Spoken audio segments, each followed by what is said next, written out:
Hello students, welcome to the Pioneer 360's video lectures. अगले lecture में आप कुछ सीखने जा रहे हैं, so happy learning to all of you. Video को देखने के बाद लाइक ज़रूर करें और शेयर ज़रूर करें। Thank you.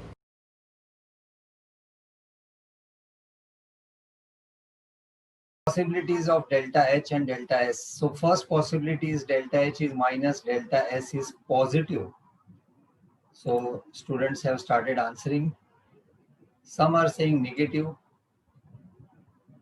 Most of them are saying negative. Most of them are saying negative. Delta G negative आएगा. अगर delta H माइनस में है और delta S प्लस में है, अवेश और प्रणय ने बोला पॉजिटिव, पॉजिटिव आएगा. I don't know how they are calculating. Algebra बेटा आपको एक नंबर डेल्टा एच की जगह पे कोई माइनस में नंबर ले लो, -50 ले लो, डेल्टा एस में -100 ले लो, और इतना करने के बाद आपको क्या आता है आंसर देखो जरा आप, जिन्होंने पॉजिटिव आंसर दिया. I don't know how you gave positive अवेस. पॉजिटिव आंसर कैसे आएगा? हाँ,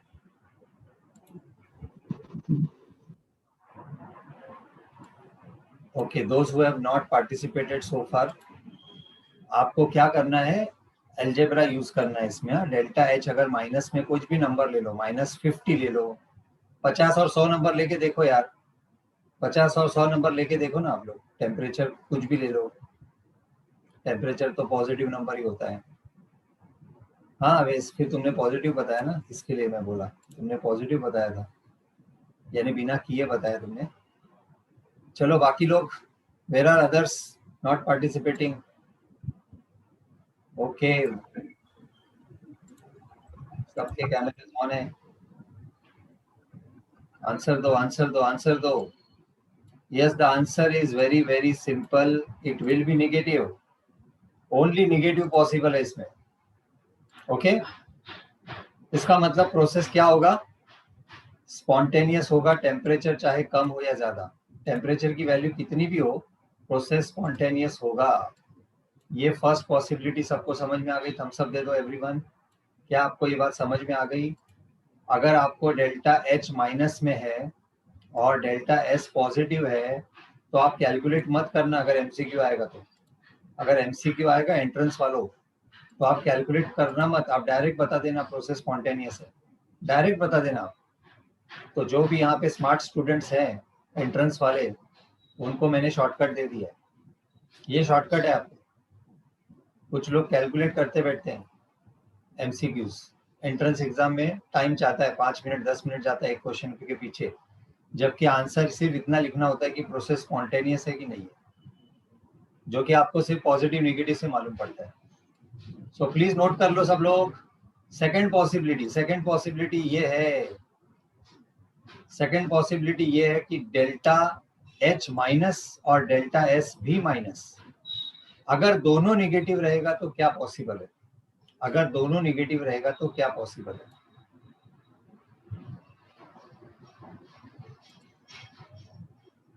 कुछ लोग पॉजिटिव बोल रहे हैं, कुछ लोग नेगेटिव बोल रहे हैं.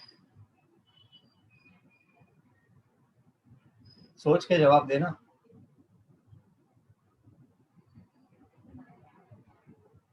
यस फातिमा, एक्सेलेंट आंसर, सबसे बेस्ट आंसर फातिमा ने दिया है. फातिमा को समझ में आया, निखिल को भी समझ में आया, बाकी लोगों ने आंसर करेक्ट नहीं दिए. Rohan Tariq good answer, Rohan Tariq good answer. राज पाटिल गुड आंसर, राज पाटिल गुड आंसर.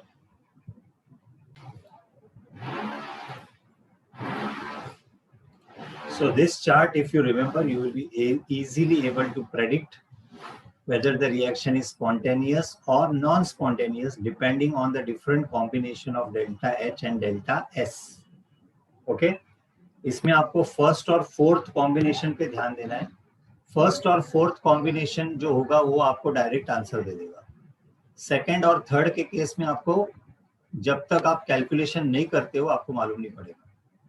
तो आप फर्स्ट और फोर्थ को हाईलाइट कर लेना. फर्स्ट और फोर्थ को आप समझ लेना कि फर्स्ट और फोर्थ आपको डायरेक्ट आंसर देगा, उसमें आप बिना कैलकुलेशन के बता सकते हो. कि प्रोसेस स्पॉन्टेनियस है कि नहीं है. Are you with me everyone? First and fourth will tell you whether the process is spontaneous or not directly without actually calculating delta G. In case of second and third, you have to actually do the question, solve the numerical, find the delta G, and then only after that you can tell whether it is process is spontaneous or not. So we'll solve some questions of this to understand. Okay, one more derivation is chapter का आखिरी derivation. इस chapter का आखिरी derivation please write down. Relation of delta G with equilibrium constant के. किसी भी process में जो प्रोसेस है फॉरवर्ड और बैकवर्ड दोनों रिएक्शन का एक कांस्टेंट होता है, उसको हम बोलते हैं इक्विलिब्रियम कांस्टेंट. इक्विलिब्रियम के ऊपर क्या होगा डेल्टा जी का? इक्विलिब्रियम पे delta ji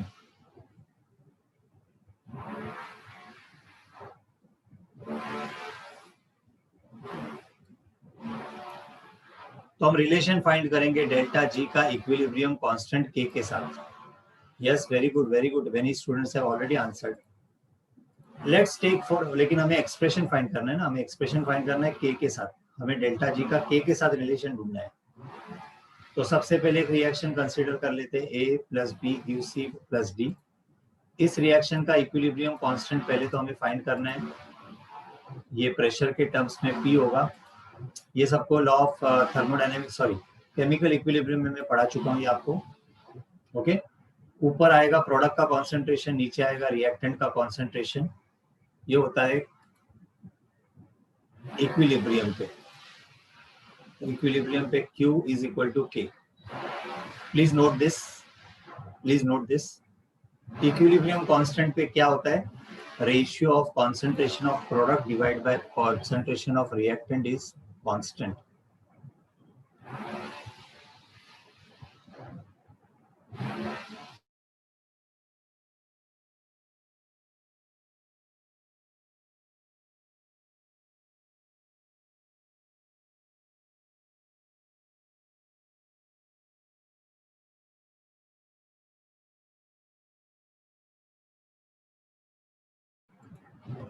So everyone, have you understood these two steps?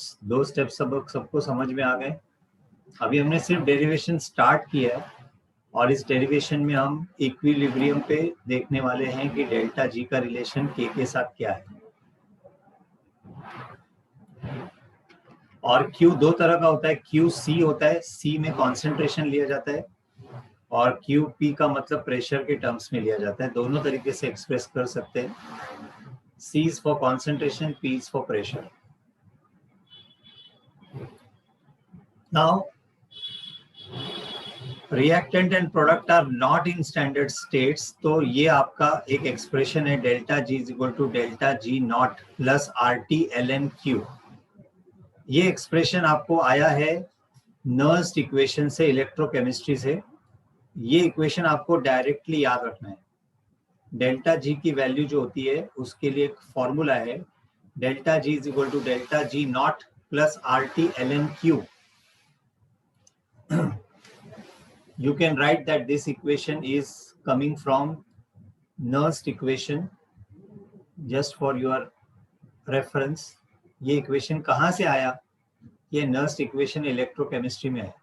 Electrochemistry कोई प्रोसेस अगर होता है तो उसके लिए ये इक्वेशन है, delta G is equal to delta G not plus RT ln Q. अब इक्विलिब्रियम पे डेल्टा जी नॉट की वैल्यू तो होती है 0. Standard Gibbs free energy change 0 हो जाएगा इक्विलिब्रियम पे. यानी हमारा फॉर्मूला, पहले ये एक्सप्रेशन लिख लेना आप, और इसके अंदर डेल्टा जी का मतलब क्या है, डेल्टा जी नॉट का मतलब क्या है, R क्या है, T क्या है, Q क्या है, ये सब मीनिंग्स आप लिख लो. ये नर्स इक्वेशन है.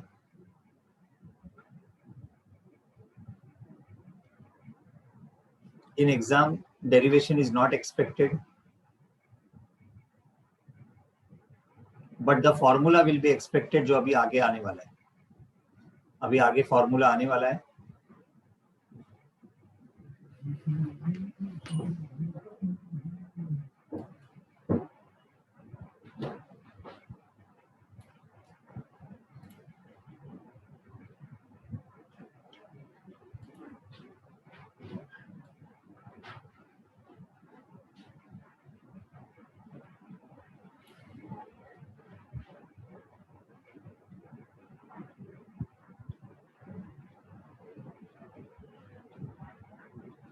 At equilibrium remember delta G is 0।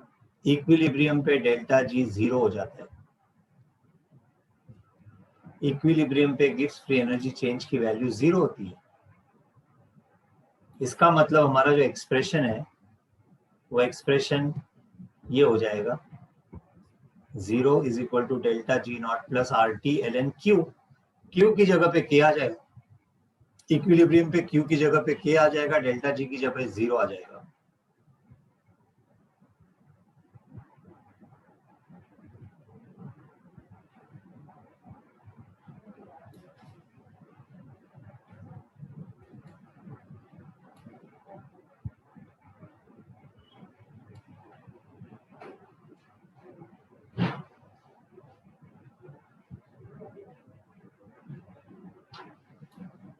और फाइनली हमें एक्सप्रेशन मिलेगा delta G not is equal to minus R T L N के।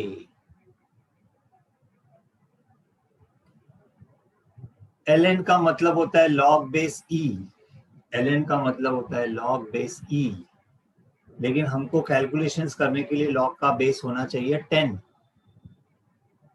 तो अभी हम लोग क्या करेंगे, एल एन को लॉग बेस 10 में कन्वर्ट करेंगे। और वो करने के लिए हमें क्या करना चाहिए? Can anyone tell me? L N को लॉग बेस 10 में कन्वर्ट करने के लिए कैसे क्या करना चाहिए?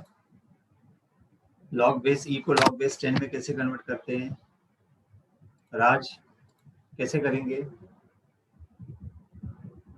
पहले भी कर चुके हम लोग ये।